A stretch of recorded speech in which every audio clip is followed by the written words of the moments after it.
예, 안녕하세요, 여러분. 판단력 비판 세 번째 시간 가져보도록 하겠습니다. 네, 판단력 비판에서 가장 일단 중요한 개념 중에 하나가 한목적성 개념이라고 보실 수 있습니다. 한목적성 개념에 대해서 한번 어, 설명을 간단하게 해드리자면은 예를 들어서 우리가 자연의 일반적인 대상을 한번 생각을 해보죠. 나무가 있다라고 생각을 해보시면 좋을 것 같아요. 굉장히 풍성한 가지를 가지고 있고 잎사귀를 가지고 있고 굉장히 그 아름다운 모습을 한 그런 나무를 한 그루 한번 생각을 해보자고요. 벌써 제가 이런 표현에서부터 한목적성이라고 하는 어, 특징이 벌써 드러난다라고 볼 수가 있겠죠. 나무의 실존은 어떻게 보면은 인간의 내면과 무관심하게 존립을 하고 있습니다. 그냥 나무는 무차별적으로, 무관심적으로 그 어떤 목적도 스스로 마련하지 못한 채로 존재하고 있다는 것이 사실은 그 나무를 보면서 우리가 바라볼 수 있는 객관적인 사실이겠죠. 하지만 우리는 그 나무의 잎사귀라든지 혹은 나무가 가지고 있는 어떤 모양새, 어떤 뭐라고 얘기해야 되냐면은 어떤 가지나 이런 잎사귀의 모양새를 보고 아름다움을 우리 내면에서 표상할 수가 있다라는 얘기입니다. 그러면 우리 마음에서 불러일으켜진 표상과 그 나무가 무관심하고 무차별적으로 존재하고 있는 그 사실 그 자체가 대단히 부합되는 것처럼 대단히 목적에 합리적으로 부합하고 있는 것처럼 우리 내면에 다시금 표상되는 작용을 한목적성이라고 일컫습니다. 네, 다시 한번 읽어볼게요. 제가 여기다가 이제 PDF에다가 적어놓은 부분을 다시 한번 읽어볼게요. 자, 한목적성은 필연적으로 반성적 판단과 관계한다.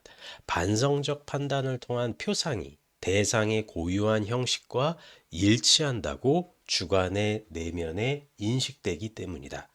하지만 그러함에도 불구하고 칸트는 한목적성이 실제론적인 측면이 아닌 주관의 내면의 제한을 받는 이상 세계와 자연의 존재론적 정의에 있어서 그것의 존재론적 측면을 정당화하는 것에는 사용되지 않아야 한다고 주장한다. 사실 이 말이 굉장히 그 중요한 표현이겠죠. 우리가 아무리 나무를 보고 우리가 그 같은 마음의 평화나 그 나무에서 느껴지는 아름다움을 느꼈다라고 해서 그 나무의 실제적인 정의가 확보가 된다라고 보기에는 어렵다라는 점이겠죠.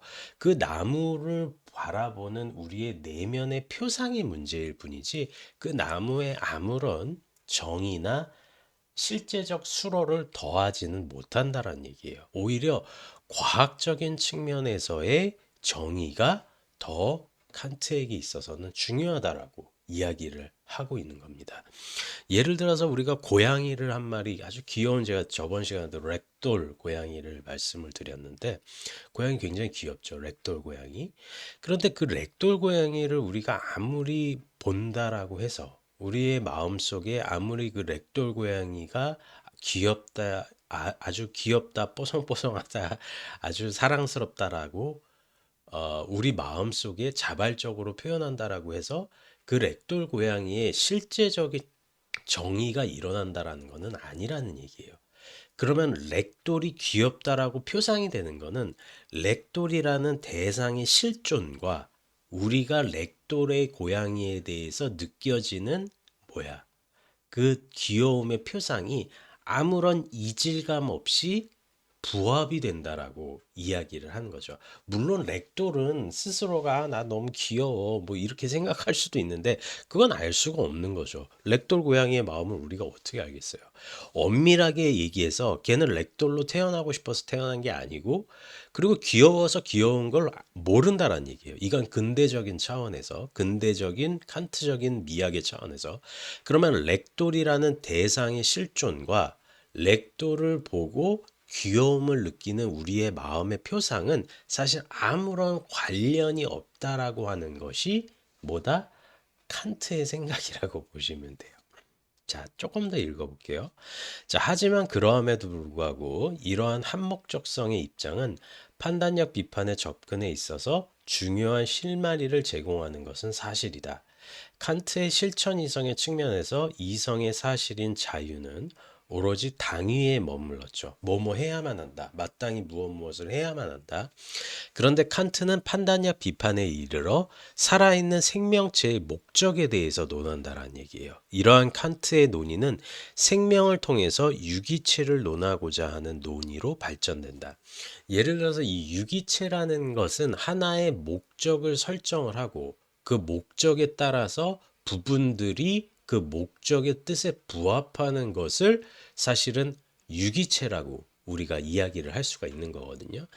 예를 들어서 우리가 순수 이성 비판에서는 결과적으로 수학과 물리학, 기하학이 왜 어떻게 경험 이전의 양태임에도 불구하고 종합적인 판단의 형태로 우리에게 인식이 되느냐의 문제가 순수 이성 비판의 문제였단 말이죠. 이거는 생명체의 문제가 아니라 대단히 지적이고 지성적인 차원의 논리적인 문제였어요. 그런데 판단력 비판에 있어서는 생명체를 논하고자 한다라는 얘기죠. 우리가 생명체라고 한다라는 것은 아리스토텔레스적인 의미에서는 영혼이 있다. 아리스토텔레스가 동물을 차등을 나눈 것 중에 하나가 사실은 개나 고양이, 말과 소 같은 이런 가축들은 영혼에 가깝게 있다라고는 사실은 주장을 한 지점이 있거든요. 그게 뭐냐면은 이런 동물들에게 있어서는 마치 생명이 하나의 주제이며 하나의 총체이며 나머지 부분들을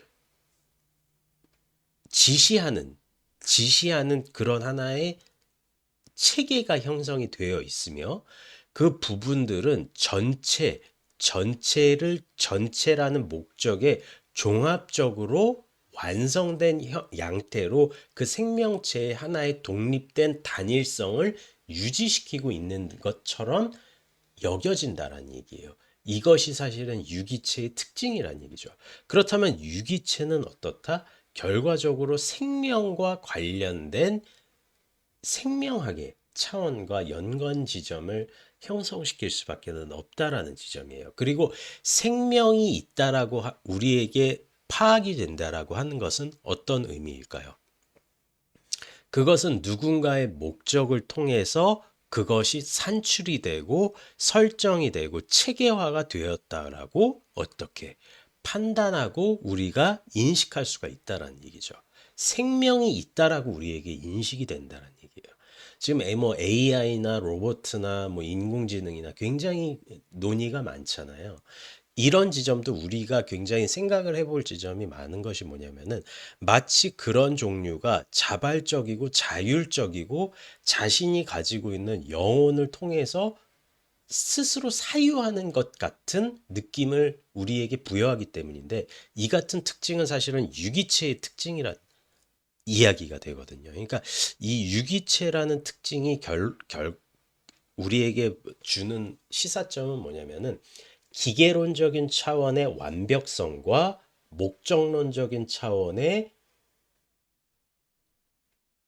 측면이 기계론적인 완결성과 목적론적인 차원의 어떤 지시성, 신적인 차원에서의 설계성이 부합하는 듯이 아무런 이질감 없이 영합한다라는 듯이 우리에게 판단되는 것이 사실은 유기체론이다. 이렇게 보시면 될 것 같습니다. 그리고 그것이 마치 우리에게 한목적적으로 판단이 들어간다.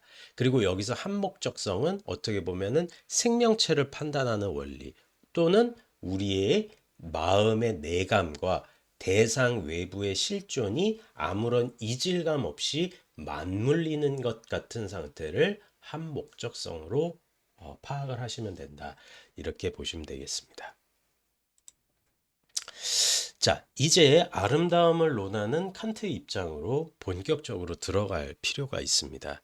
칸트가 생명체를 논하는 것은 생명을 지닌 개별 특수자의 입장으로부터 그것에 대한 주관적인 반성만을 언표할 뿐이라는 것을 암시하고 있죠.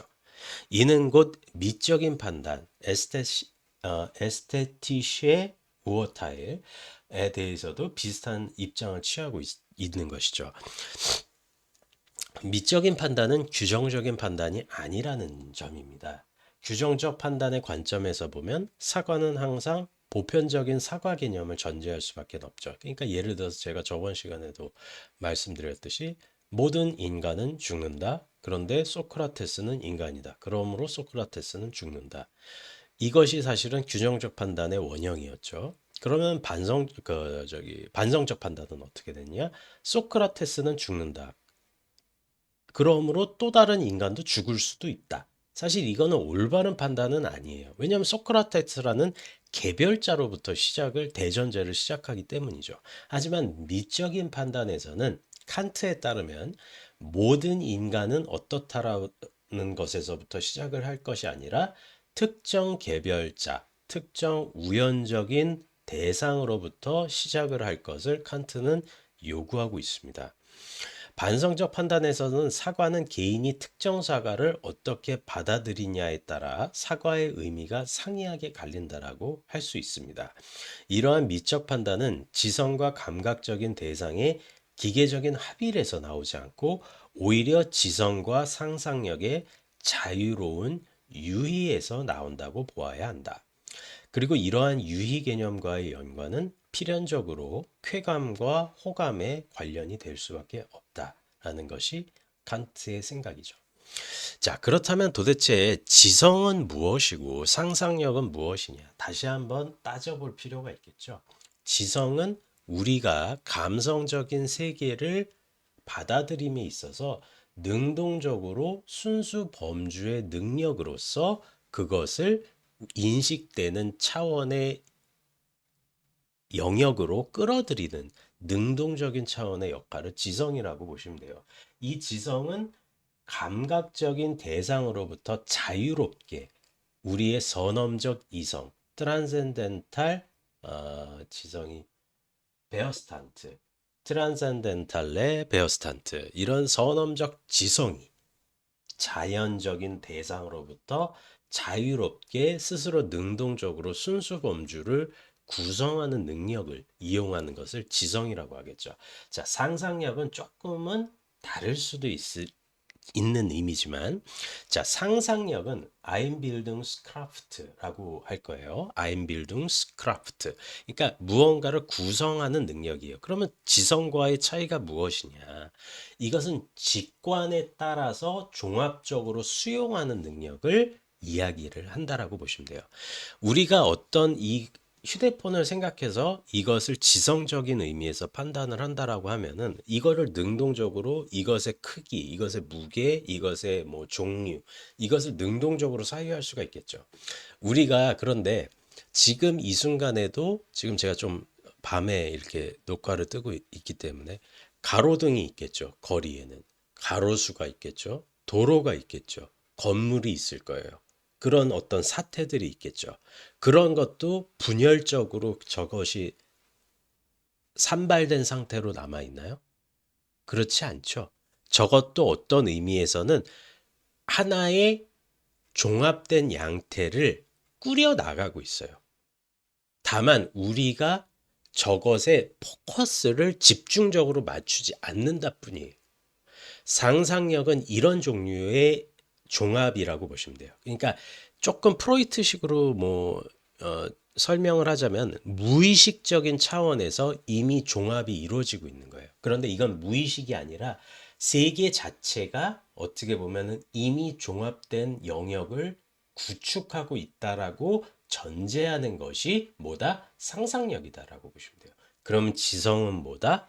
우리가 이미 내 머리를 돌리고 있는 거를 자각적으로 인식하고 있는 것이 지성이라고 한다면은 그것을 종합하기 위해서 상상력은 우리가 그것을 신경 쓰지 않고 내려놓았지만 세계가 마치 우리의 연관 밖에 있어서도 스스로 구성하고 있고 그것을 우리가 자연스럽게 받아들이는 것을 상상력이라고 한다. 이렇게 보시면 될 것 같습니다. 그리고 이 지성과 상상력이 조화를 이룰 때 우리는 쾌감과 어떻게 보면 호감을 느끼게 된다. 그리고 미감적 판단은 여기서부터 시작을 한다라고 보시면 될 것 같습니다. 네, 한 목적성을 중심으로 해서 판단력 비판 세 번째 시간을 가져봤습니다. 네, 영상을 즐겁게 봐주셨으면 좋겠고 영상이 유익하셨다면 좋아요와 구독을 부탁드립니다. 네, 감사합니다.